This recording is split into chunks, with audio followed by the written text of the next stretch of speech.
আসসালামু আলাইকুম প্রিয় দর্শক, বিএনপি মহাসচিব মির্জা ফখরুল ইসলাম আলমগীরের একটা মন্তব্য নিয়ে এবং তার প্রেক্ষিতে আমাদের সরকারের একজন উপদেষ্টা মিস্টার নাহিদ ইসলামের যে পাল্টা বক্তব্য তা নিয়ে মোটামুটি কিন্তু এখন আজকে আমি দেখেছি যে মোটামুটি মাঠ সরগরম।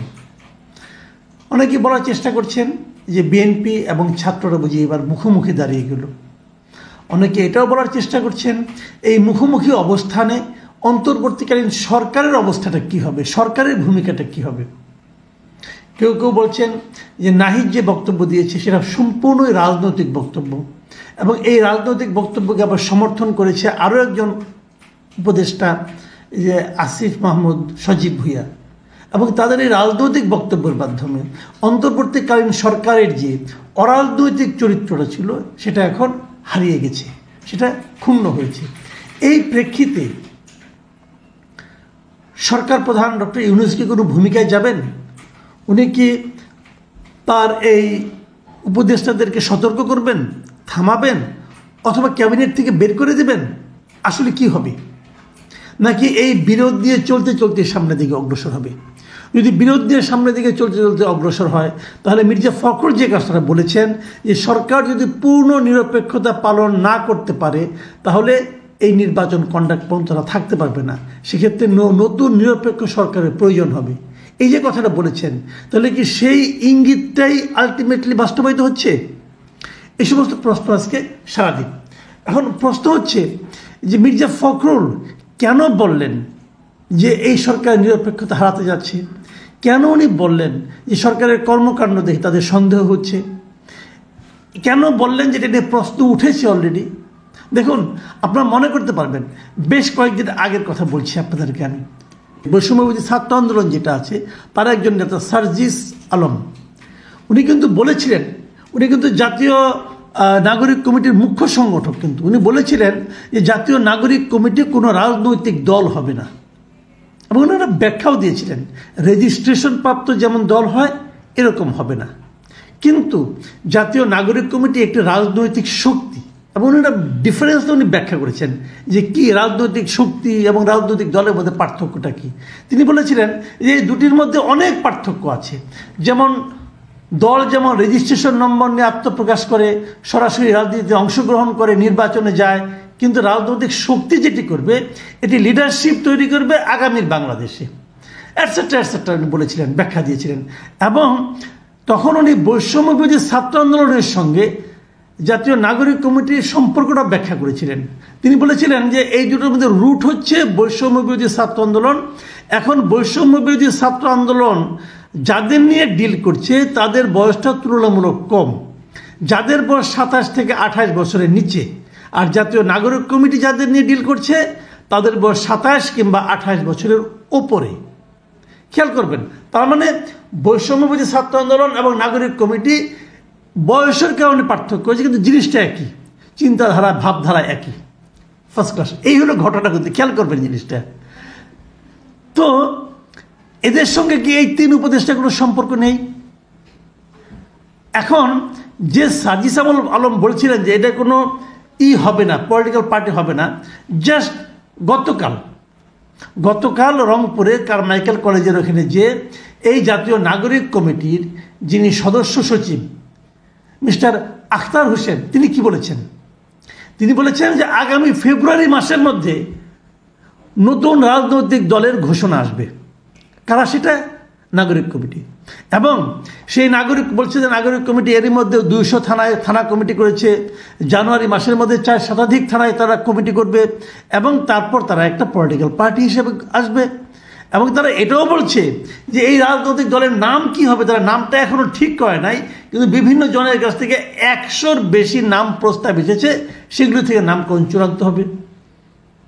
উনি হলেন সদস্য সচিব। আর মুখ্য সংগঠক কি বলেছিলেন? খুব বেশি দিন আগে না, কিন্তু সার্জিস আলমের কথাটা বলেছিলেন পঞ্চগড়ে 27 ডিসেম্বর, মানে 1 মাসেরও কম সময়ের মধ্যে তারা কিন্তু পোল্টি মারল একটা। তারা আগে বলছে রাজনৈতিক দল হবে না, এখন বলছে হবে। এই যে ঘটনাটা ঘটল এটার প্রেক্ষিতে যদি বিএনপি মহাসচিব মনে করে যে এরা রাজনীতি করতে যাচ্ছে, ইলেকশন করবে, ফেব্রুয়ারিতে ঘোষণা দেবে, তারপর ইলেকশন করবে, তাহলে এই সরকারের সঙ্গে এদের আবার সম্পর্ক আছে, তাহলে এই সরকারের নিরপেক্ষতাটা থাকলো কোথায়? আমরা যে তত্ত্বাবধায়ক সরকারের কথা বলি, যেটা আমরা সংবিধান সংশোধনের মাধ্যমে পেয়েছিলাম 96 সালে, সেই তত্ত্বাবধায়ক সরকারের মূল কনসেপ্টটা কি? মূল কনসেপ্টটা হলো নির্বাচনের সময় এমন একটা সরকার থাকবে যে সরকার প্রত্যক্ষ বা পরোক্ষভাবে নির্বাচনে অংশ নেবে না। তো এই সরকার যদি থাকে, তারা তো নির্বাচন অংশ নিচ্ছে, তাদের লোকজন তো নির্বাচন অংশ নিচ্ছে। সবাই যেটা জানে যে বৈষম্যবিরোধী ছাত্র আন্দোলন, জাতীয় নাগরিক কমিটি, 3 জন উপদেষ্টা, তার মাধ্যমে পুরো সরকার, এটা তারা কিন্তু একই ধরনের চিন্তাভাবনা, একই ধরনের কাজকর্ম করছে। তাদের দাবিগুলো তারা মানছে, অথবা তাদের দেওয়া কর্মসূচিগুলো এরা বাস্তবায়ন করছে, সবই তো হচ্ছে। সেক্ষেত্রে যদি মির্জা ফখরুল বলে থাকেন, তার বলার আপত্তিটা কোথায়? এর ব্যাখ্যাটা কি দিবেন আপনারা? আমি জানি না ব্যাখ্যাটা কি হবে, তবে আমি মনে করি এরই মধ্যে এই সরকার তার নিরপেক্ষতাটা অনেকটাই হারিয়ে ফেলেছেন। এই ছাত্রদের অবিমৃষ্যকারী আচরণের কারণে, তাদের কথাবার্তায় এই সরকার তার নিরপেক্ষতার অনেকটাই এরই মধ্যে হারিয়ে বসে আছেন। এখন সরকারের উচিত হবে হয় নিরপেক্ষতা বজায় রাখার স্বার্থে দুটো কাজ করা, তাদের অপশন আছে। 1 নম্বর হলো এদেরকে তারা এই 3 জন উপদেষ্টাকে বলবেন যে তোমরা নির্বাচনে যেতে পারবে না, এবং এদের সঙ্গে আপনার রাজনৈতিক সম্পর্কটা আমরা রাখতে পারবেন না। দ্বিতীয় যে অপশনটা আছে, এই 3 জনকে উপদেষ্টা পরিষদ থেকে বের করে দেওয়া। এছাড়া আমি আর কোনো পথ দেখি না। এখন সরকার কি পারবে না। পারবে না কেন সেটাও বলছি। পারবে না এই কারণে, এই সরকার তো নিজেই ঘোষণা করেছে, সরকার প্রধান, যে এই ছাত্ররাই তার নিয়োগকর্তাকে বের করে দেবে কেমনে? এটা কি আর হয় না। তাহলে মির্জা ফখরুলের যে কথায় নাহিদ ইসলাম সাহেবের গায়ে জ্বালা ধরেছে, সে কথাটা আসলে বোধ হয় গায়ে লেগেছে এই কারণে যে ঘটনাটা সত্য। এখন সামনের দিনগুলোতে কি হয়, এই বিরোধটার কি একটা সমাধান হয়, নাকি এই বিরোধের প্রেক্ষিতে অন্যদিকে কি দাঁড়ায়, সেটা কিন্তু আমি মনে করি খুব সতর্কভাবে দেখতে হবে। আমি আরেকটা কথা বলে শেষ করি।